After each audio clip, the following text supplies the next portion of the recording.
नमस्कार दोस्तों, मैं आलोक शुक्ला आज फिर से प्रसंग का अगला अंक लेकर आपके समक्ष उपस्थित हूं। आज हम चर्चा करेंगे भारतीय शहरों में अव्यवस्था के संकट के बारे में। द इकोनॉमिस्ट अखबार की इकोनॉमिक इंटेलिजेंस यूनिट ने वर्ष 2022 की जो ग्लोबल लिवेबिलिटी इंडेक्स जारी की है, उसमें भारत के शहर बहुत नीचे हैं। 173 शहरों की सूची में नई दिल्ली की रैंक 140, मुंबई की रैंक 141, चेन्नई की रैंक 142, अहमदाबाद की रैंक 143 और बेंगलुरु की रैंक 146 है। यह इंडेक्स शहरों की स्थिरता, स्वास्थ्य सेवाओं, संस्कृति, पर्यावरण, शिक्षा और अधोसंरचनाओं के आधार पर बनाई जाती है। विश्व की तीसरी बड़ी अर्थव्यवस्था जल्दी ही बनने का दावा करने वाला भारत आखिर अपने शहरों को ठीक क्यों नहीं कर पा रहा है? आखिर भारत के शहरों का इतना बुरा हाल क्यों है? आइए इस पर चर्चा करते हैं। भारत के शहरों की दुर्दशा जग जाहिर है। सर्दी के मौसम में दिल्ली कोहरे और स्मॉग से इतना घिरी रहती है कि लोगों को सांस तक लेने में कठिनाई होती है। बारिश के मौसम में मुंबई के घरों के भीतर पानी घुस जाता है और लोगों के रहने का कोई ठिकाना नहीं रहता। बेंगलुरु सहित अनेक बड़े शहरों में ट्रैफिक जाम आम बात है। कुछ किलोमीटर दूर जाने में ही घंटों लग जाते हैं। चारों तरफ गंदी बस्तियों का साम्राज्य है। हम गर्व से कहते हैं कि दुनिया की सबसे बड़ी स्लम धारावी है जो हमारे मुंबई में है। पार्किंग की कोई व्यवस्था न होने के कारण वाहन सड़कों पर खड़े रहते हैं और सड़कों पर चलने की जगह तक नहीं बचती। पीने के पानी की कमी, बिजली की कमी, पब्लिक ट्रांसपोर्ट की कमी इतनी ज्यादा है कि अब इस पर किसी को आश्चर्य ही नहीं होता है। लोग सोचने लगे हैं कि शहरों में रहना है तो इन समस्याओं को तो झेलना ही होगा। इस सब का कारण शहरी विकास की वो अवधारणा है जो भव्य परियोजनाओं पर केंद्रित है। ऐसी परियोजनाओं से केवल कुछ चुनिंदा लोगों का ही फायदा होता है। गरीब और मध्यवर्गीय लोग ऐसे वातावरण में रहने के लिए बाध्य हैं जो रहने योग्य है ही नहीं। स्वतंत्रता प्राप्ति के समय शहरों को बहुत बड़ी बड़ी चुनौतियों का सामना करना पड़ा। इसमें शहरी योजना का बनाना, निर्माण पर नियंत्रण, भूमि का उपयोग, किफायती आवास और बेतरतीब शहरी विकास शामिल थे। पहली और दूसरी पंचवर्षीय योजनाओं में सार्वजनिक आवास योजनाएं शामिल थी जो औद्योगिक श्रमिकों, कम आय वाले समूहों आदि पर केंद्रित थी। राज्य सरकार के कर्मचारियों के लिए भी आवास की योजनाएं बनाई गई थी। लेकिन फिर 1990 के दशक में आर्थिक उदारीकरण शुरू हुआ और निजी क्षेत्र के साथ पार्टनरशिप करके शहरों में ऐसी बड़ी बड़ी परियोजनाएं बनने लगी जिनका उद्देश्य नागरिकों के जीवन को बेहतर बनाना नहीं था, बल्कि जो उभरते हुए भारत के राष्ट्रीय गौरव के प्रदर्शन का माध्यम बन गई। जहां एक ओर गरीबों के रहने के लिए आवास नहीं है, एक एक छोटी सी झोपड़ी में दसियों लोग रह रहे हैं।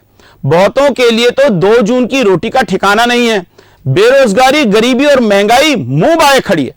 वहीं दूसरी ओर हम देश का पैसा रिवर फ्रंट परियोजनाओं, सौंदर्यीकरण परियोजनाओं, भव्य इमारतों आदि पर लगा रहे हैं और राजनेताओं के भाषण में इन्हें राष्ट्रीय गर्व का उदाहरण देकर बताया जाता है। नई दिल्ली के प्रशासनिक केंद्र के पुनर्विकास के लिए 1.7 बिलियन डॉलर की परियोजना चल रही है। दिल्ली में राजपथ का नाम बदलकर कर्तव्य पथ किया गया है। यह प्रतीकवाद नहीं तो और क्या है? इस अवसर पर माननीय प्रधानमंत्री जी ने स्वयं ही कहा था, मैं देश के सभी लोगों को बधाई देता हूं क्योंकि हम उपनिवेशवाद के एक और प्रतीक से बाहर आ रहे हैं। प्रतीक भी महत्वपूर्ण है, परंतु मात्र प्रतीकों से लोगों के जीवन स्तर में बदलाव नहीं आएगा। इसके लिए कुछ बड़े और प्रभावी कदम उठाने होंगे जिनका सीधा लाभ गरीबों और मध्यवर्गीय लोगों को मिले। यह प्रतीकवाद वर्तमान सरकार ने प्रारंभ नहीं किया। जब भारत ने 2010 में राष्ट्रमंडल खेलों की मेजबानी की थी, तब कांग्रेस पार्टी का शासन था और उस समय आयोजन समिति के प्रमुख सुरेश कलमाड़ी ने कहा था, शहर अब 10 साल आगे है। पहले लोग दिल्ली से दुबई, सिंगापुर जैसे स्थानों के लिए उड़ान भरते थे, पर अब वे यहीं उतरेंगे और हमारा खूबसूरत शहर देखेंगे। स्मार्ट सिटी मिशन से यह प्रतीकवाद नई ऊंचाई तक जा पहुंचा है। 2015 में लॉन्च किए गए इस मिशन में 2023 तक तकनीक संचालित, टिकाऊ और नागरिक केंद्रित समाधान वाले 100 स्मार्ट शहरों का वादा किया गया था। विचार करने की बात यह है कि क्या ये तथाकथित विकसित शहर जो बन रहे हैं वो किसके लिए बनाए जा रहे हैं? राष्ट्रमंडल खेलों के पहले दिल्ली की छवि को चमकाने के लिए लगभग 3,50,000 स्ट्रीट वेंडरों को अवैध घोषित कर दिया गया और उनके रोजगार समाप्त हो गए। Housing and land rights network नाम की चैरिटी के अनुसार राजधानी में खेलों की तैयारी के लिए 2004 और 2010 के बीच कम से कम 2 लाख लोगों को उनकी झुग्गियों से बेदखल कर दिया गया। एमनेस्टी इंटरनेशनल ने कहा कि अधिकांश बेदखल लोगों को अस्थायी आश्रयों में रखा गया था, जिनमें पर्याप्त पानी और स्वच्छता का अभाव था और वो रहने के लिए उपयुक्त नहीं थे। तथाकथित स्मार्ट शहरों में भी यही कहानी है। वर्ष 2018 में इंदौर शहर के स्मार्ट बनने के लिए 110 झुग्गी झोपड़ियों को ध्वस्त कर दिया गया। इसके पिछले वर्ष 500 से अधिक घरों को पहले ही ध्वस्त किया जा चुका था। एक अनुमान के अनुसार उस समय स्मार्ट सिटी और शहरी सौंदर्यीकरण योजनाओं के परिणाम स्वरूप पूरे भारत में हर घंटे लगभग 30 लोगों को जबरन बेदखल किया जा रहा था। बेंगलुरु स्मार्ट सिटी की दुर्दशा पर भारत और श्रीवत्स ने एक बहुत खूबसूरत डॉक्यूमेंट्री बनाई है, जिसके कुछ अंश मैं आपको दिखा रहा हूं। यह डॉक्यूमेंट्री A2 मूवीज की यूट्यूब चैनल पर creative commons attribution licence reuse allowed के अंतर्गत उपलब्ध है और इस वीडियो का लिंक मैं डिस्क्रिप्शन बॉक्स में दे रहा हूं।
इससे इतना तो साफ ही है कि गरीबों को शहरी विकास योजनाओं का लाभ नहीं मिल रहा है।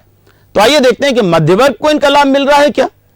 पिछले दशक में शहरी आवास के लिए निजी बिल्डरों द्वारा मध्य वर्ग के जिन लोगों से धन लिया गया था, उनमें से बहुत से लोगों को ना मकान मिला और ना धन ही वापस किया गया।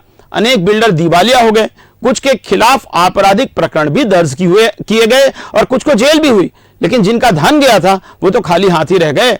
भव्य इमारतें बहुसंख्यक लोगों के रहने लायक अधोसंरचनाएं नहीं देती हैं।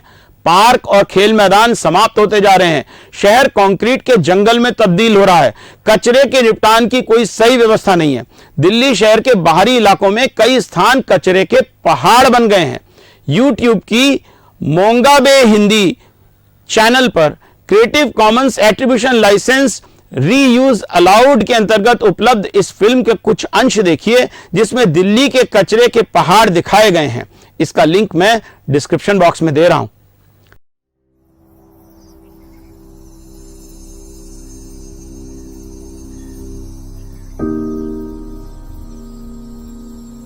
Ultimately, as it has happened across the world, जैसा कि विश्व के कई शहरों के साथ हुआ, पश्चिमी सिद्धांतों का पालन करने की वजह से हमारे साथ भी वही हुआ। यह सिद्धांत है फिल, डंप एंड फॉरगेट, यानी कचरे से ज़मीन को पाट दो और उसे भूल जाओ।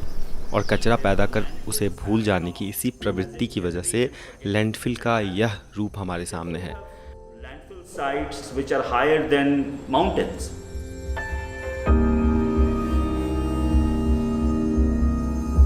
अधिकतर झुग्गी बस्तियों में पीने के पानी की भारी किल्लत है। गर्मियों में तो टैंकरों का ही सहारा है। सीमित संसाधनों की उपलब्धता को देखते हुए हमें शहरी विकास की अपनी प्राथमिकताएं तय करना जरूरी है। प्रसंग के इस अंक को समाप्त करने के पहले लाइफस्टाइल और शहरी घनी बस्तियों के बारे में भी बात कर लेते हैं। सैकड़ों मंजिल की आकाशचुंबी इमारतों में कबूतर के घोंसलों जैसे फ्लैट्स में रहने के लिए मजबूर लोग अनेक प्रकार की मनोवैज्ञानिक समस्याओं से भी जूझ रहे हैं। चारों तरफ भीड़ है, लेकिन दिल का हाल कहने के लिए कोई नहीं है। लोग डिप्रेशन का शिकार हो रहे हैं। ऐसी घटनाएं भी हुई हैं कि किसी फ्लैट में रहने वाले बुजुर्ग की मृत्यु के कई दिन बीत गए और पड़ोसियों को पता तक नहीं चला। माता पिता और बच्चे अपने कामों में इतने व्यस्त हैं कि परिवार के लिए समय ही नहीं है। वर्क लाइफ बैलेंस पूरी तरह से बिगड़ा हुआ है। शायद यह सोचने का समय आ गया है कि इस प्रकार के घने शहरी विकास के स्थान पर बड़े शहरों के आसपास सैटेलाइट विकास किया जाए तो बेहतर होगा, जहां पर लोग बेहतर सुविधाओं के साथ जीवन का आनंद भी ले सकेंगे और काम भी कर सकेंगे। कोरोना महामारी ने हमें वर्क फ्रॉम होम तो सिखा ही दिया है, इसलिए इस बात की आवश्यकता नहीं रह गई है कि कार्यालय के सारे लोग एक ही भवन में बैठकर काम करें। इससे आवास, परिवहन, सड़क, पानी, बिजली जैसी समस्याएं तो दूर होंगी ही। लोगों को अपने परिवार और समाज के लिए अधिक समय मिलने के कारण जीवन स्तर में सुधार भी होगा और इंसान मशीन में तब्दील नहीं होगा। आशा करना चाहिए कि केंद्र सरकार, राज्य सरकारें और नीति आयोग जैसी संस्थाएं इन ज्वलंत मुद्दों पर विचार करके शीघ्र ही कोई हल निकालेंगी। तो आज का कार्यक्रम यहीं समाप्त करते हैं। आपको कार्यक्रम कैसा लगा, इसका फीडबैक देना मत भूलिएगा। कल फिर उपस्थित होंगे प्रसंग में एक नए विषय के साथ। नमस्कार।